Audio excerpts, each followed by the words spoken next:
गच्छध्वं संवदध्वं संवो मनांसि जानताम्।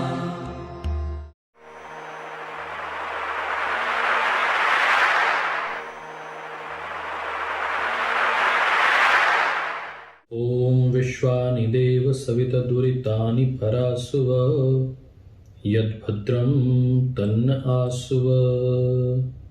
दोस्तों मित्रों, बहुत बहुत प्रणाम, अभिनंदन, नमन आपको। स्वामी श्रद्धानंद वह व्यक्तित्व रहे हैं जिन्होंने भारत की आजादी में तो एक बड़ी भूमिका निभाई ही है। भारत की शिक्षा व्यवस्था को उन्होंने एक नई दिशा दी है, एक व्यवहारिक दिशा दी है। भारत की संस्कृति को बचाने का जो अनूठा कार्य स्वामी श्रद्धानंद ने किया है वह स्तुत्य है साहब, अनुकरणीय है। आखिर स्वामी श्रद्धानंद कौन थे? स्वामी श्रद्धानंद वह व्यक्तित्व जो मुंशी राम के नाम से जाना जाते थे। कहा जाता है कि मुंशी राम के परिवार में पिताजी उनके तहसीलदार थे और वह भी कुछ ऐसी प्रवृत्ति में थे। परिवार में कोई धन संपदा की कमी नहीं थी, परंतु उस व्यक्ति ने अपने जीवन में अनेक प्रकार की न्यूनताएं उनके आ गई थीं। महर्षि देवदयानंद का सानिध्य मिलने के बाद उनके जीवन में परिवर्तन आया और वह पूर्णतः सात्विक हुए और उन्होंने महर्षि दयानंद के निर्देश पर गुरुकुल शिक्षा पद्धति, संस्कृत निष्ठ संस्कृति की रक्षा को लेकर गुरुकुल निष्ठ यह शिक्षा व्यवस्था को स्थापित करने का महत्वपूर्ण कार्य किया।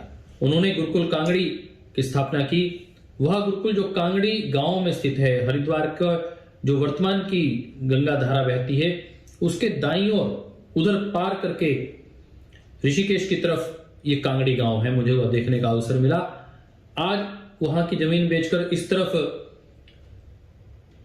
एक स्थान निश्चित किया गया और वहां पर गुरुकुल कांगड़ी आज वर्तमान में स्थित है, जो ज्वालापुर के नजदीक है। परंतु मेरा आशय आज इतना ही है कि हम महर्षि देवदयानंद के अनंत कृपाएं, अनंत ऋण हमारे पर हैं। एक गीत हम बोला करते थे, ऋषि ऋण को चुकाना है, आर्य राष्ट्र बनाना है, तो मिलकर चलो आगे बढ़ो, बढ़ने का जमाना है। ऋषि ऋण को चुकाना है, आर्य राष्ट्र बनाना है। महर्षि दयानंद का जो ऋण है इस पूरी धरा पर, यदि महर्षि दयानंद नहीं आए होते तो हम सब लोग इतनी कुरीतियों में फंस चुके होते, इतने अंध विश्वासों में फंस चुके होते जिसकी कोई कल्पना नहीं की जा सकती है। और यही नहीं, यदि ऋषि दयानंद नहीं होते तो वैदिक संस्कृति लुप्त प्राय हो चुकी होती। संस्कृत भाषा का तो नाम लेवा ही कोई व्यक्ति ना बचता। ऋषि दयानंद नहीं होते तो भारत शायद आजाद इतनी जल्दी नहीं होता। यह निश्चित है। भारत की आजादी में ऋषि दयानंद का जो योगदान है वो भुलाया नहीं जा सकता। ऋषि दयानंद की बात करें तो 26 फरवरी को यदि कालगणना के अनुसार उनका जन्म दिवस आ रहा है, 198वीं जयंती उनकी चल रही है। और उसके बाद हम बात करें तो 1 मार्च शिवरात्रि पर ऋषि बोधोत्सव आने वाला है। ऋषि दयानंद को बोध हुआ और उन्होंने बहुत धीरे से इस बात को समझा कि ये सच्चा शिव कौन है, इसकी तलाश करनी है। वो जो मृत्यु से भी पार है, मृत्यु को भी चुनौती दे सकता है, जो मृत्यु को भी लांघ सकता है, वो शिव कौन है। सच्चे शिव की तलाश करते करते जो खोज ऋषि दयानंद ने की, आज हम उसकी चर्चा आपके साथ साझा कर रहे हैं। ऋषि दयानंद की लिखी सत्यार्थ प्रकाश को पढ़ना होगा, ऋग्वेद भाष्य भूमिका को पढ़ना होगा, गौ करुणा निधि को पढ़ना होगा। आज हम बात करते हैं, श्रद्धेय स्वामी जी महाराज इस बात को आगे बढ़ा रहे हैं कि गौ आधारित कृषि होनी चाहिए। परंतु सबके बीच में ऋषि दयानंद ने आज से लगभग 150 वर्ष पहले इस बात को बहुत गंभीरता से कहा था कि गौ हमारी इकोनॉमी की, हमारी पूरी आर्थिक समृद्धि का मूल तत्व है। आज सारी दुनिया, आज नहीं तो कल सारी दुनिया केमिकल का ये पूरा जहर छोड़कर, ये केमिकल के खाद को छोड़कर नैसर्गिक खेती की ओर आगे आएगी, कुदरती खेती की ओर आगे आएगी, गौ आधारित कृषि की ओर अग्रसर होगी। आज हम देखते हैं कीटनाशकों ने पूरे घर के वातावरण को, लोगों के जीवन को पूरा खोखला करके रख दिया है। आज लोग कैंसर से पीड़ित हो रहे हैं, उसके पीछे बड़ा कारण इन कीटनाशकों का है। महर्षि दयानंद ने यदि सबसे अधिक चोट गुरुडम पे की, उन्होंने कहा कि ऐसे लोग गुरु बने हुए हैं, ऐसे कपड़े डालकर जो लोगों को ठगने का काम कर रहे हैं, ऐसे गुरुडम को उन्होंने चैलेंज किया। उनकी इस ललकार से तथाकथित पाखंडी उनसे बहुत क्रोधित थे। ऋषि दयानंद ने बहुत गुरुओं का चयन किया, उनसे शिक्षा ली, दीक्षा ली, परंतु उनकी ज्ञान पिपासा आकर शांत हुई मथुरा में एक दंडी स्वामी विरजानंद जी रहा करते थे। प्रज्ञा चक्षु थे, दिव्यांग थे, सूरदास के रूप में एक ऐसे आचार्य के रूप में प्रतिष्ठित थे जो व्याकरण के सूर्य कहा जाते थे। बहुत सा ज्ञान अर्जित करने के बाद जब व्याकरण का अनुभूत ज्ञान योग महर्षि देव दयानंद को हुआ, वेद के गूढ़ रहस्यों की जब उनको जानकारी हुई, तो उनका एक मंतव्य बहुत स्पष्ट था कि मुझे अपने इस सच्चे शिव को प्राप्त करना है और मोक्ष की यात्रा पूर्ण करनी है। अनेक खोजों के बीच में एक सबसे बड़ी खोज थी उनकी कि वेद ईश्वरीय ज्ञान है। ये जो उनका ब्रह्म वाक्य है, मुझे लगता है कि इस ओर अपने को लौटने की आवश्यकता है। आधुनिक भारत के निर्माता के रूप में, भारत की स्वतंत्रता के पितामह के रूप में हम महर्षि देव दयानंद के योगदान को भुला नहीं सकते। ऋषि दयानंद ने अपने गुरु दंडी स्वामी विरजानंद जी के कहने पर अपना पूरा जीवन वेद के प्रचार प्रसार के लिए अर्पित कर दिया। गुरु दक्षिणा जब विरजानंद जी ने मांगी तो एक ही बात मांगी कि मेरा तो यदि सद शिष्य है तो अपने सारे जीवन को वेद प्रचार में आहूत कर देना। ऋषि दयानंद ने इस पूरे कालखंड में जितनी गहरी चोट गुरुडम पे की है, व्यक्तिवाद पर की है, पाखंड पर की है, उतनी शायद ही किसी के ऊपर की हो। और सबसे बड़ी बात, अनैतिक जीवनचर्या को उन्होंने सिरे से खारिज किया। ऋषि दयानंद का जीवन ब्रह्मचर्य जीवन था। 48 साल उन्होंने विद्या के अखाड़े में दंड पेलते हुए लगा दिए और तब जाकर उन्हें बोध हुआ कि सच्चा शिव आखिर क्या है। आइए, यदि आपको लगता है कि आप मृत्यु के देवता को, यम को विजय करना चाहते हैं, आप मोक्ष की यात्रा की ओर अग्रसर होना चाहते हैं, तो आपको ऋषि दयानंद को पढ़ना होगा। ऋषि दयानंद की लिखी सत्यार्थ प्रकाश को पढ़ना होगा, ऋग्वेद भाष्य भूमिका को पढ़ना होगा, गौ करुणानिधि को पढ़ना होगा।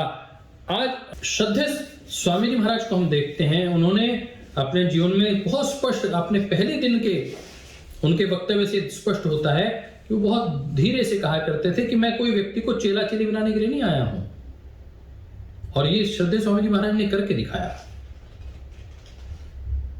हम तीनों भाई बहनों को, भाई राकेश जी, मुझे श्रद्धा पूजा दीदी, साधु देव प्रिया जी, श्रद्धेय स्वामी जी महाराज ने जब उनको संगठन में हमें स्थापित किया तो एक ही बात कहा करते थे कि ये मेरे प्रतिरूप हैं।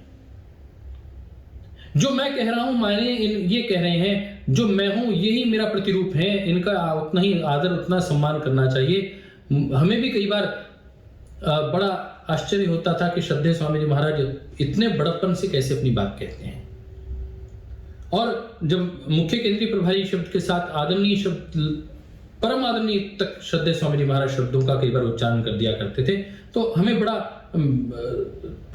ढाढ़स सा, तो हमें बहुत एक किस्म से आंतरिक रूप से यूं होता था कि हम तो इसके योग्य ही नहीं है।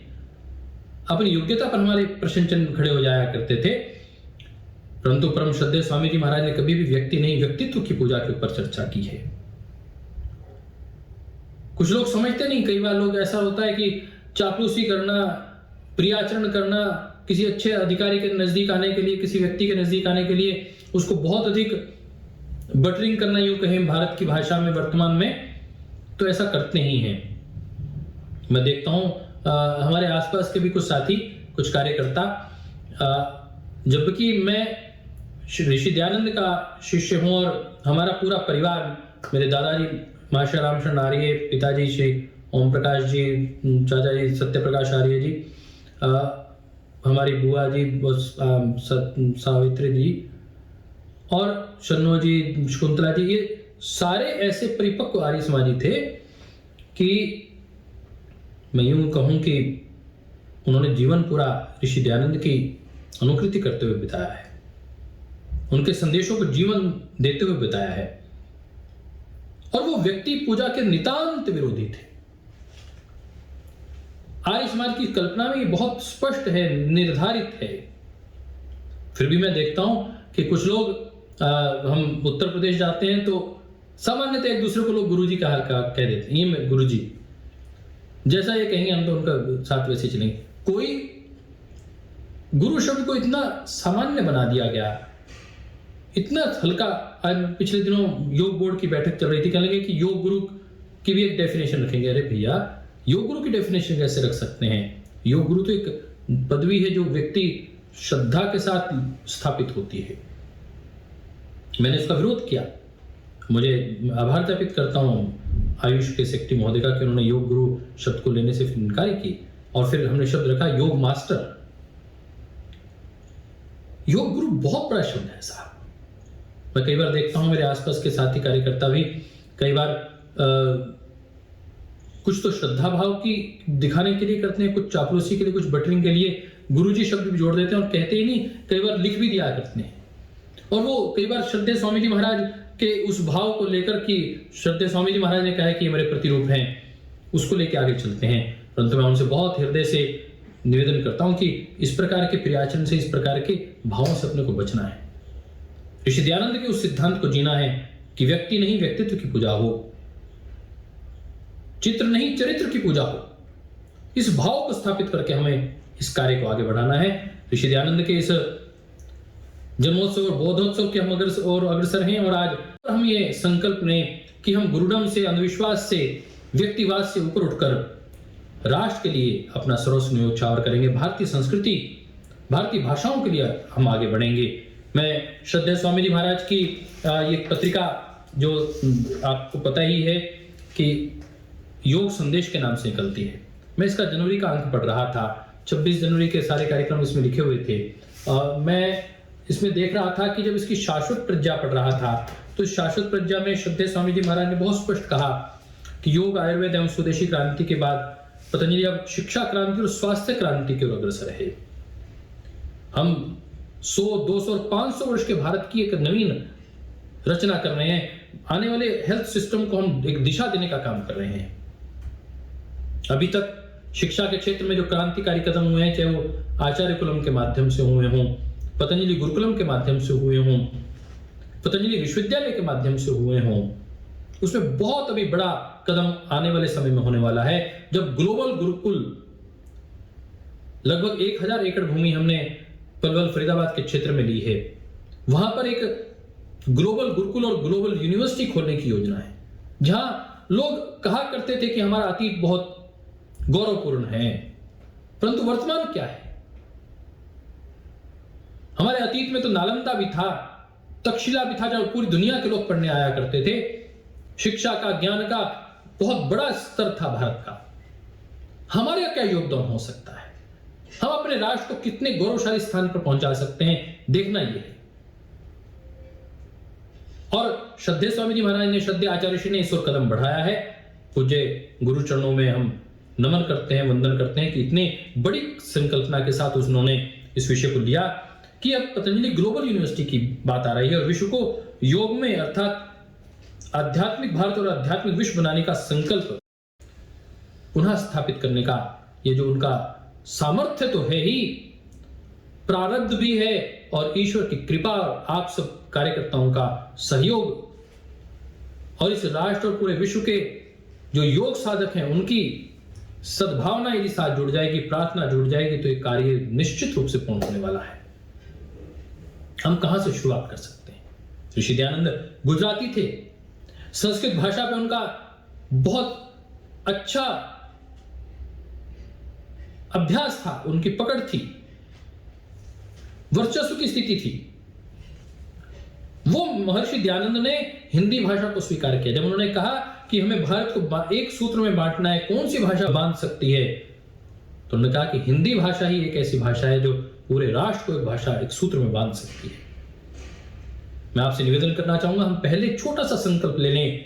मैं अपना हस्ताक्षर पूरा अंग्रेजी का पत्र भी लिख दूं तब भी नीचे मेरा हस्ताक्षर हिंदी में ही होता है। मेरे बैंक के अकाउंट में भी हिंदी का ही हस्ताक्षर मिल चलते हैं। क्या आप ये नहीं कर सकते? ऋषि दयानंद पर यदि आप दयानंद जी के, स्वामी श्रद्धानंद के उन पुरुषार्थ को नमन करना चाहते हैं, उनको थोड़ा सा स्मरण करना चाहते हैं, उनके गौरवपूर्ण काल में और अपने कालखंड को जोड़ना चाहते हैं, तो एक छोटी सी शुरुआत करें। स्वदेशी भाषा के साथ साथ स्वदेशी भाषा का हस्ताक्षर, इसको भी अपनाएं। मैं देख रहा हूं आज लोग अपनी भाषा पर गौरव करना छोड़ रहे हैं, अपनी शिक्षा, अपनी संस्कृति पर गौरव करना छोड़ रहे हैं। मुझे इस बात का गौरव है कि मैंने अपने दोनों ही बच्चों को आचार्य कुलों में पढ़ाया। गुरुकुल शिक्षा पद्धति का उनको थोड़ा सा एक अंश तो प्राप्त हुआ। हमारे आचार्य कैसे थे, जो शिक्षा भगवान श्री कृष्ण ने ली थी, जो शिक्षा कभी भगवान राम ने ली थी, जैसी शुरुआत उन्होंने की थी, हमने कोशिश की कि वैसी शुरुआत हम भी अपने बच्चों को दे पाएं। उसी गुरुकुलीय शिक्षा परंपरा के माध्यम से आगे बढ़ाने का प्रयास किया। क्या हम ऐसा प्रयास नहीं कर सकते? अपने बच्चों को 4 या 5 साल के लिए, 10 साल के लिए इस गुरुकुल शिक्षा पद्धति के माध्यम से तैयार करें। एक नैतिक रूप से प्रतिबद्ध, शारीरिक रूप से सक्षम, सौष्ठव के साथ जुड़े हुए बच्चों को तैयार करके इस राष्ट्र को बलवान बनाए। देश हमें देता है सब कुछ, हम भी तो कुछ देना सीखें। सूर्य नमस्कार के इस कार्यक्रम के अंतिम चरण में, जहां 110 करोड़ सूर्य नमस्कार आप सब लोगों ने अपने पुरुषार्थ से किए हैं, आप सबके पुरुषार्थ को नमन करते हुए, इसमें सारा पुरुषार्थ जो है, सब कर्मणातम अभ्यर्चः सिद्धिम विन्दति मानवः, हम अपने कर्मों के पुष्प हम अपने राष्ट्र देव के चरणों में अर्पित करते हैं, और उस राष्ट्र देव तक पहुंचाने का कार्य करने वाले अपने गुरु चरणों के चरणों में हम अपने पुरुषार्थ को अर्पित करते हैं। आइए अपने पुरुषार्थ से इस राष्ट्र को गौरवशाली बनाएं। इस राष्ट्र को नमन करने का अवसर इस आजादी के अमृत महोत्सव में, इससे अच्छा कालखंड क्या हो सकता है? हम भारत के स्वदेशीकरण की ओर, भारत की शिक्षा के स्वदेशीकरण की ओर अग्रसर हों।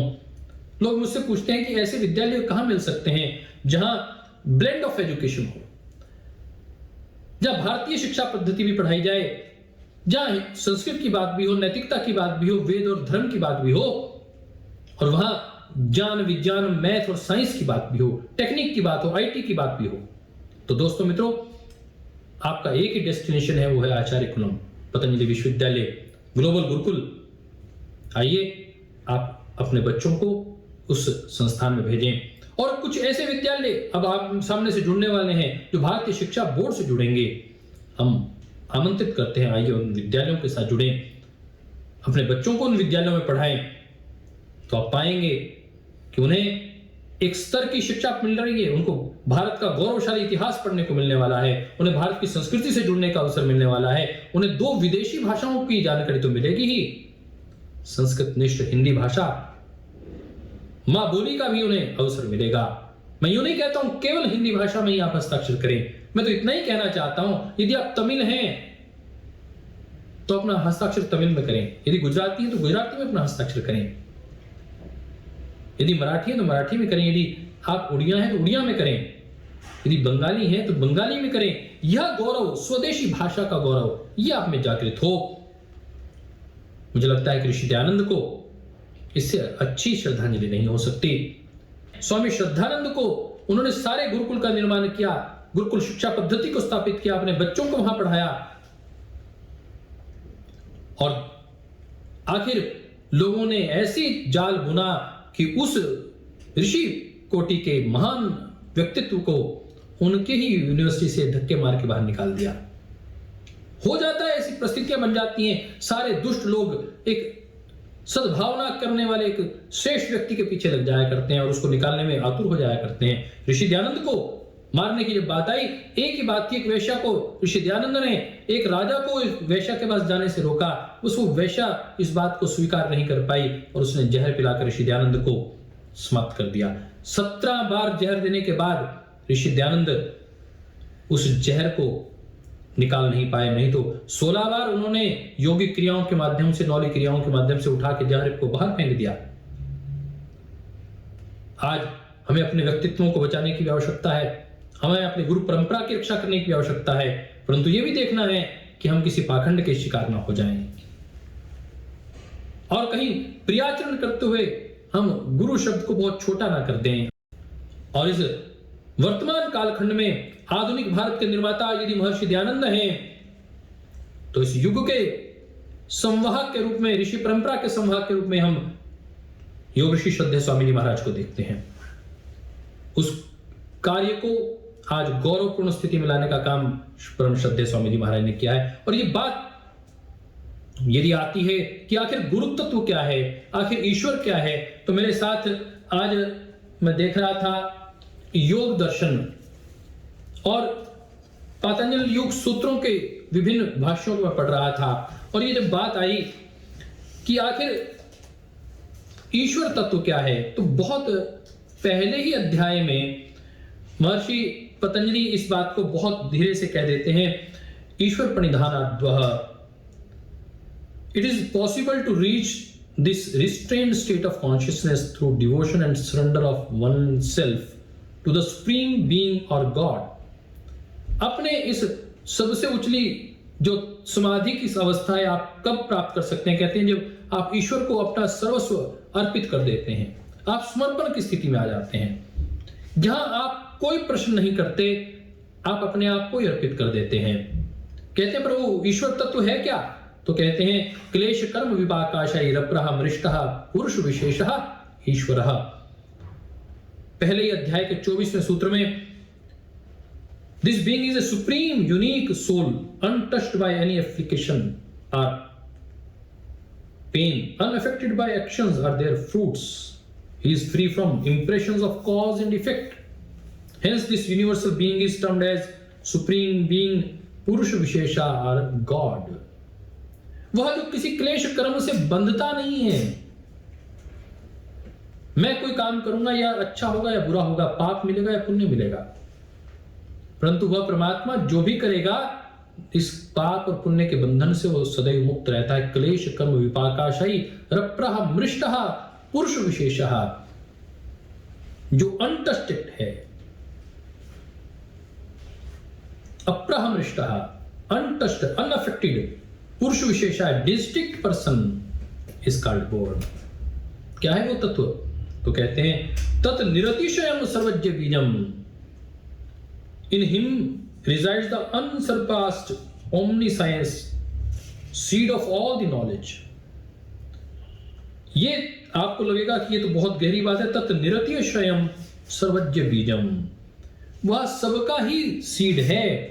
जितने भी प्रकार का ज्ञान विज्ञान है, जितने प्रकार की जीव जंतु आकृतियां ब्रह्मांड हैं, उन सब का बीज क्या है?